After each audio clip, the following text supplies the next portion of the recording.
નમસ્કાર મિત્રો, હું પ્રફુલ્લ મકવાણા સત કેવલ વિદ્યા મંદિર સારસા તરફથી આપણું સ્વાગત કરું છું. મિત્રો, આજે આપણે ધોરણ 11માં વિષય નામ અને મૂળ તત્વોમાં ચેપ્ટર નંબર 9 એમાં ખાતાવહી ખતરણીમાં આગળના ટોપિકની વાત કરીશું. મિત્રો, એમાં જોઈ લઈએ હવે આપણે જે ટોપિક બાકી હતો ખાતાની બાકી, જે ગયા વિડીયોમાં આપણે સમજ્યા હતા. ખાતાની બાકી એટલે કે હિસાબો લખવાની પ્રક્રિયા એ સમગ્ર વર્ષ દરમિયાન ચાલતી સતત પ્રક્રિયા છે.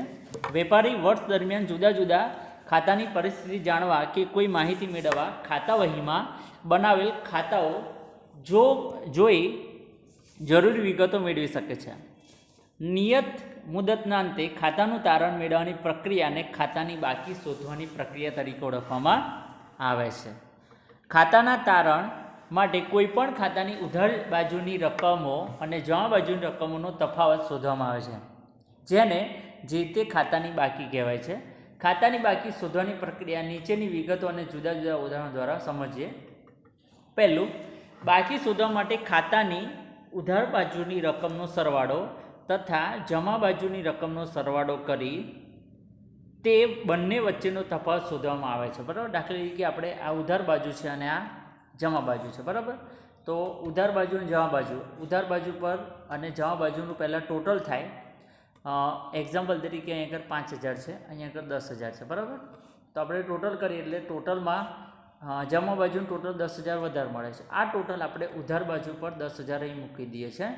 બરાબર, હવે આ 10,000માંથી ઉપરના 5,000 બાદ કરીએ એટલે બાકી રહે કેટલા? 5,000. તો આ જે 5,000 મળે એને કહેવાય બાકી આગળ લઈ ગયા. શું કહેવાય છે? બાકી આગળ લઈ ગયા. અને આને કઈ બાકી કહેવાય? તો કે જમા બાકી. કઈ બાકી? જમા બાકી, જે જમા બાજુની ખૂટતી રકમ છે તે. હવે આ ડિફરન્ટ કદાચ આ બાજુ જમા બાજુ પર મળે તો એને ઉધાર બાકી કહેવાય છે. બરાબર, એ આગળ સમજૂતીમાં છે. બાકી શોધવા માટે ખાતાની ઉધાર બાજુની રકમનો સરવાળો તથા જમા બાજુની રકમનો સરવાળો કરી તે બંને વચ્ચેનો તફાવત શોધવામાં આવે છે. આ તફાવતની રકમને તે ખાતાની બાકી તરીકે ઓળખવામાં આવે છે. દાખલા તરીકે રોકડ ખાતામાં ઉધાર બાજુનો સરવાળો 85,000 હોય અને જમા બાજુનો સરવાળો 78,000 હોય, તો બંને રકમનો તફાવત કેટલો? 7,000 થાય, તો રોકડ ખાતાની બાકી ગણાશે. સેકન્ડ, ખાતાનો જે બાજુનો સરવાળો વધુ હોય તે રકમ ખાતામાં બંને બાજુ દર્શાવવામાં આવે છે. ત્યારબાદ તફાવત શોધાય છે. 3, ઉપર મુજબ ખાતાની બાકી શોધતા જે બાજુનો સરવાળો વધુ થયો હોય તેની વિરુદ્ધની બાજુએ તફાવતની રકમ દર્શાવી તેને બાકી આગળ લઈ ગયા તરીકે લખવામાં આવે છે. જો ઉધાર બાજુનો સરવાળો વધુ હોય તો જમા બાજુએ શોધેલ તફાવતની રકમને ઉધાર બાકી તેમજ તે ખાતાની આખરની બાકી તરીકે ગણવામાં આવે છે. આ જ રીતે જો જમા બાજુનો સરવાળો વધુ હોય તો ઉધાર બાજુએ શોધેલ તફાવતની રકમને જમા બાકી તેમજ તે ખાતાની આખરની બાકી કહેવામાં આવે છે. 4, ખાતામાં શોધેલ તફાવતની આ રકમને ખાતામાં છેવટની વિગત તરીકે દર્શાવવામાં આવે છે તેમજ તેની સામે છેવટની તારીખ લખવામાં આવે છે.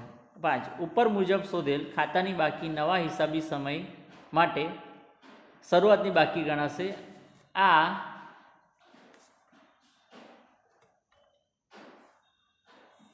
આ શરૂઆતની બાકી પાછલા હિસાબી વર્ષમાં શોધેલ આખરની બાકીની વિરુદ્ધ બાજુએ ખાતાની પ્રથમ વિગત તરીકે દર્શાવાય છે. તારીખના ખાનામાં નવા સમયના મહિનાની પહેલી તારીખ લખાશે. વિગતના ખાનામાં બાકી આગળ લાવ્યા તેમ લખાશે, જ્યારે રકમના ખાનામાં પાછલા વર્ષની આખરની બાકીની રકમ લખાશે. પ્રકરણ 2માં 3 પ્રકારના ખાતાઓ તેમના નિયમોનો અભ્યાસ કર્યો, જેમાં વ્યક્તિના ખાતા, માલ મિલકતના ખાતા અને ઉપજ ખર્ચના ખાતા.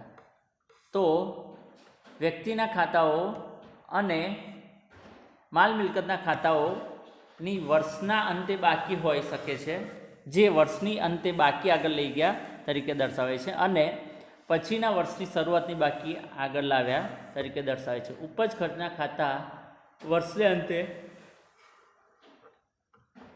બંધ કરીને વેપાર ખાતે અથવા નફા નુકસાન ખાતે લઈ જવામાં આવે છે. ઉપરની વિગતો સમજવા નીચેના નમૂનાની એક ઉદાહરણ તરીકે આપણે સમજૂતી મેળવી લઈએ. એક ખાતું આપેલું છે તમને અહીં આગળ, સંજય ટ્રેડર્સનું ખાતું, બરાબર. એમાં ખાતાની બે બાજુઓ છે, એક ઉધાર બાજુ છે અને બીજી જમા બાજુ.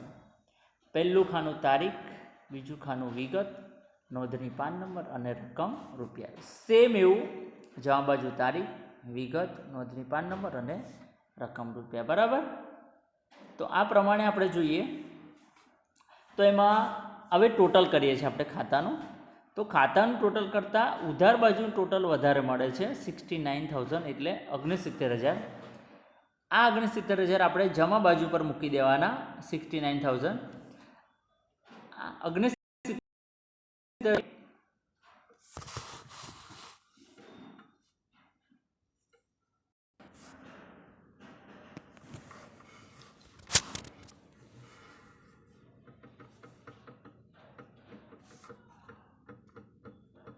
મિત્રો આમાં આપણે ઉધાર બાજુનું ટોટલ વધારે મળે છે, 69,000, 69,000. આમાંથી આ ટોટલ આ 4 રકમો આપણે બાદ કરીએ એટલે જમા બાજુમાં આ રકમ હશે નહીં, બરાબર. તમારે શોધવાની છે, આ બાકી આગળ લઈ ગયા શોધવાની છે, એ રકમ હશે નહીં.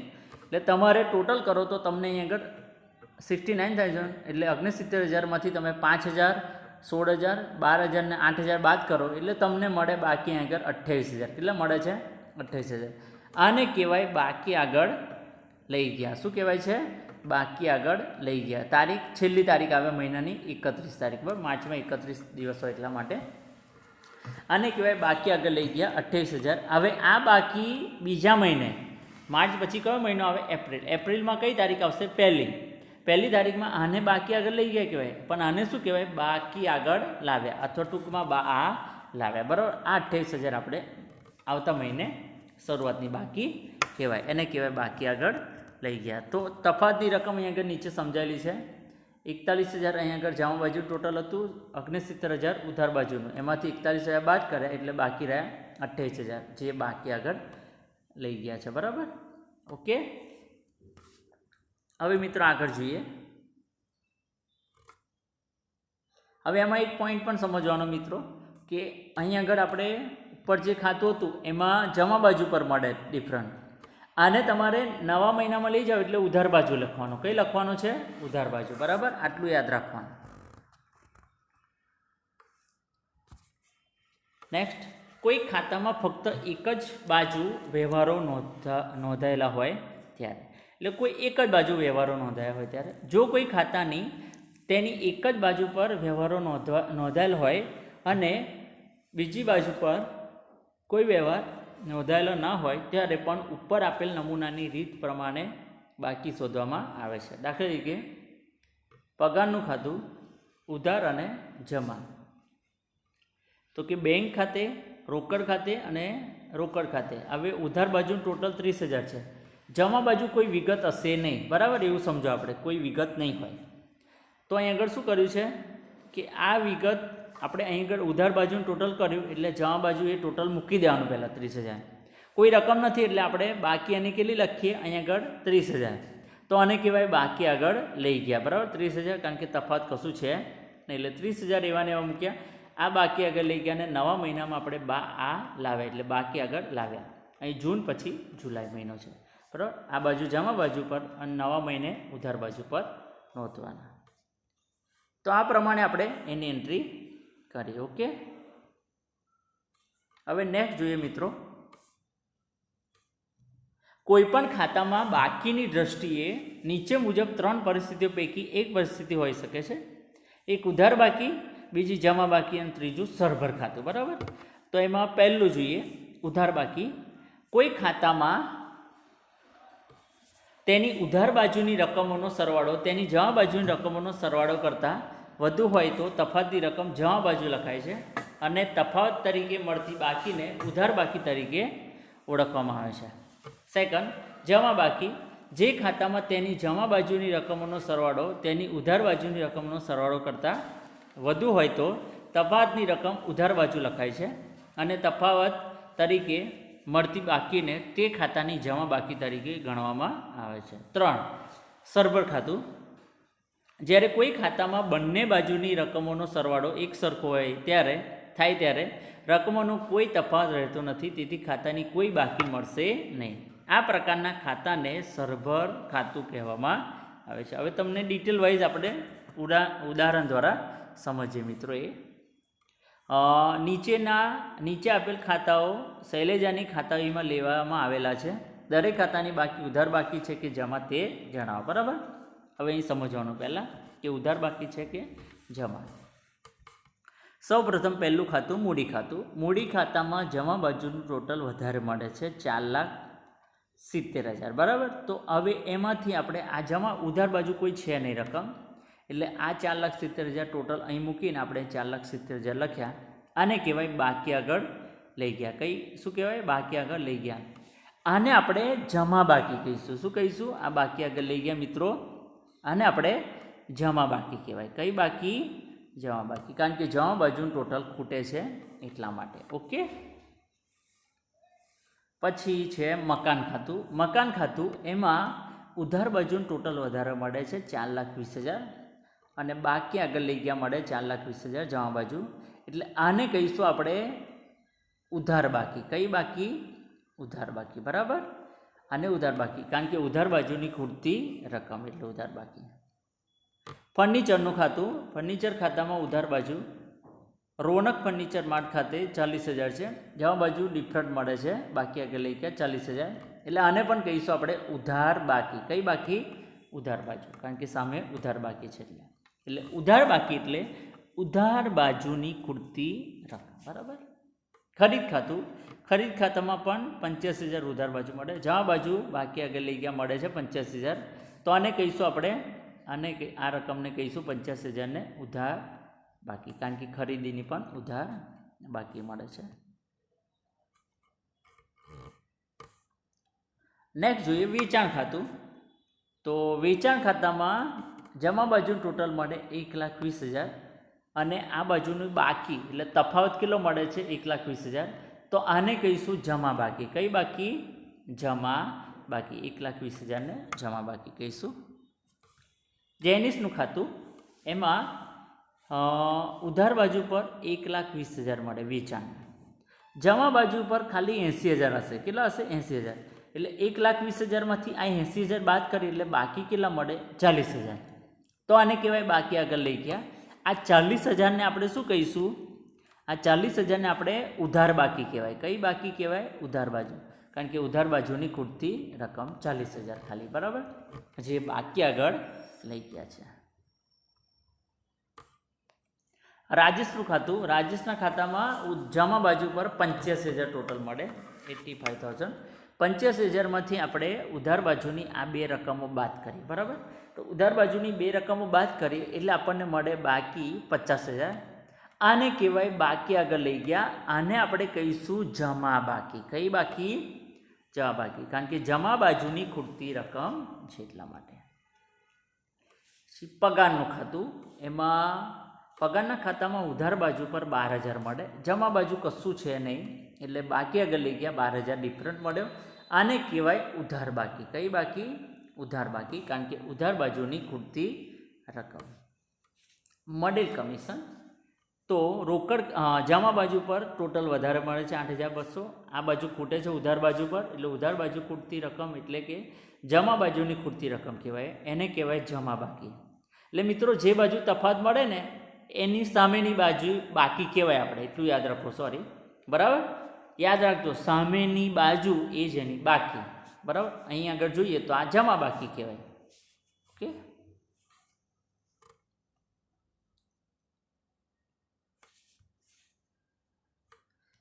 હવે મિત્રો આપણે જે બાકીઓ શોધી એ બાકીઓ પ્રમાણે આપણે પહેલું અહીં આગળ જોઈએ તો જ્યારે રોનક ફર્નિચર માર્ટ ખાતામાં બંને બાજુ સરવાળો એક સરખો થાય છે, તેથી કોઈ તફાવત રહેતો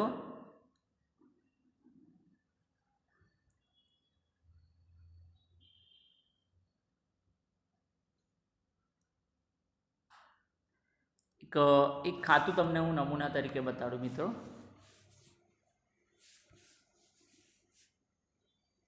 આ રોનકનું ખાતું છે. બરાબર. રોનકનું ખાતું એમાં આ ઉધાર અને આ જમા. હવે એમાં એવું થાય છે મિત્રો, આ બાજુ 10,000 છે અને આ બાજુ પણ 10,000 મળે છે. એટલે આમાં કેવું કે ખાતું સરભર થાય છે, કોઈ બાકી મળતી નથી. આ બાજુ 10,000 ટોટલ છે અને જમા બાજુ પર પણ ટોટલ 10,000 છે. એટલે આ સરભર ખાતું કહેવાય. શું કહેવાય? સરભર. એટલે એ કોઈ બાકી મળે નહીં. એટલે આ બાજુ ખૂટે નહીં, ઉધાર બાજુ પણ ના ખૂટે, જમા બાજુ પણ ખૂટે નહીં રકમ, તો એને કહેવાય સરભર ખાતું. કયું ખાતું? સરભર. બરાબર. હવે આના પછીના ચેપ્ટરમાં આપણે કાચું સરવૈયું જોવાનું છે, પણ એનું એક વિગતવાર આપણે જે બાકીઓ શોધી એ બાકીઓ અહીં આગળ આપણે આ રીતે લખાય. તૈયાર પત્રક છે, એમાં પહેલું મૂડી ખાતું બનાવેલું, એની કઈ બાકી મળેલી? જમા બાકી, તો 4,70,000 છે. પછી મકાનનું કઈ બાકી હતી? ઉધાર બાકી, એટલે ઉધાર બાકી 4,20,000. આ બાકીઓ પ્રમાણે આપણે લખ્યા. ફર્નિચરનું ખાતું તો કે ઉધાર બાકી 40,000. ખરીદ ખાતાની ઉધાર બાકી એટલે 85,000.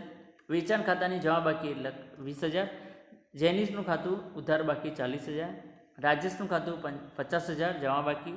પગારનું ખાતું ઉધાર બાકી 12,000. મળેલ કમિશનનું ખાતું જમા બાકી 8,200. રોકડ ખાતાની ઉધાર બાકી 38,200. બેંક ખાતું ઉધાર બાકી 13,000. અને રોનક ફર્નિચર માર્ટનું ખાતું એમાં કોઈ બાકી હતી એટલે એને સરભર ખાતું આપણે કહ્યું. બરાબર. તો મિત્રો આ પ્રમાણે આપણે આ ચેપ્ટરમાં જોયું. તો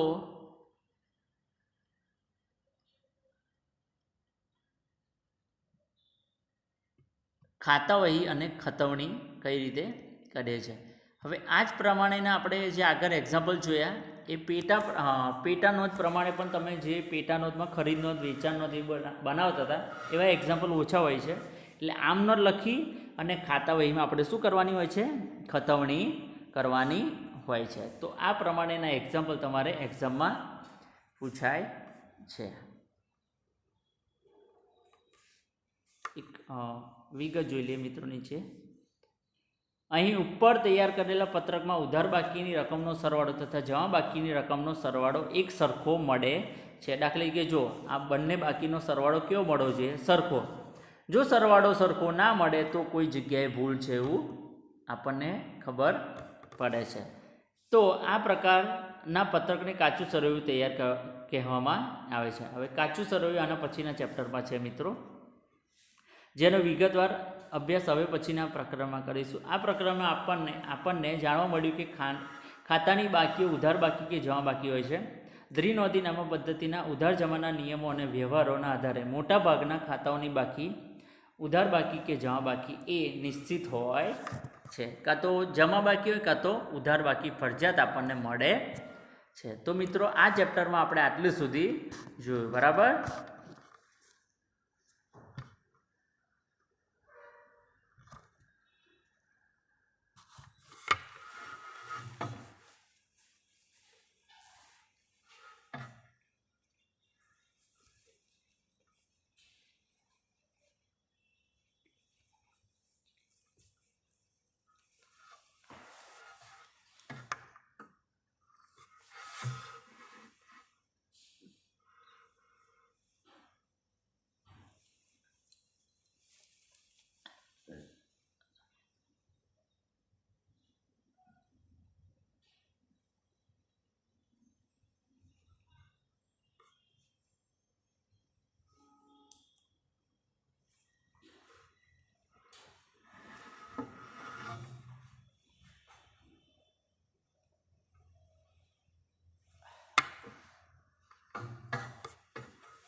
Thank you very much.